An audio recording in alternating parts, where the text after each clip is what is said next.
Apakah ajaran Yesus dan Paulus bertentangan? Banyak orang mengira bahwa ajaran Yesus dan ajaran Paulus itu berbeda, bahkan bertentangan.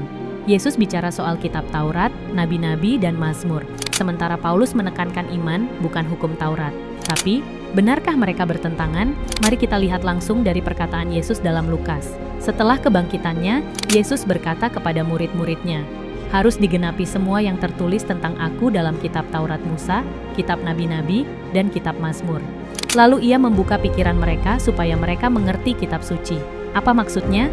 Yesus sedang menunjukkan bahwa seluruh kitab suci, mulai dari Taurat, para nabi, hingga Mazmur, semuanya menunjuk kepada dirinya. Ia berkata, ada tertulis, Mesias harus menderita dan bangkit pada hari ketiga, dan dalam namanya, pertobatan dan pengampunan dosa harus diberitakan kepada segala bangsa.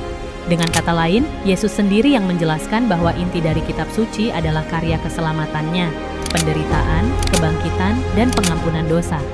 Lalu, apa kaitannya dengan Paulus? Dalam Galatia, Paulus menulis, "Tidak ada seorang pun yang dibenarkan oleh karena melakukan hukum Taurat, tetapi hanya oleh karena iman dalam Kristus Yesus." Apakah Paulus sedang melawan Taurat?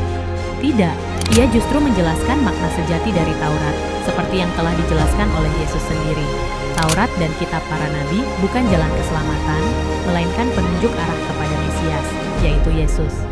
Yesus menegaskan bahwa keselamatan adalah melalui penderitaan dan kebangkitannya, dan Paulus hanya mengulang dan memperjelas. Kita dibenarkan karena iman dalam Kristus, bukan karena usaha menaati hukum Taurat.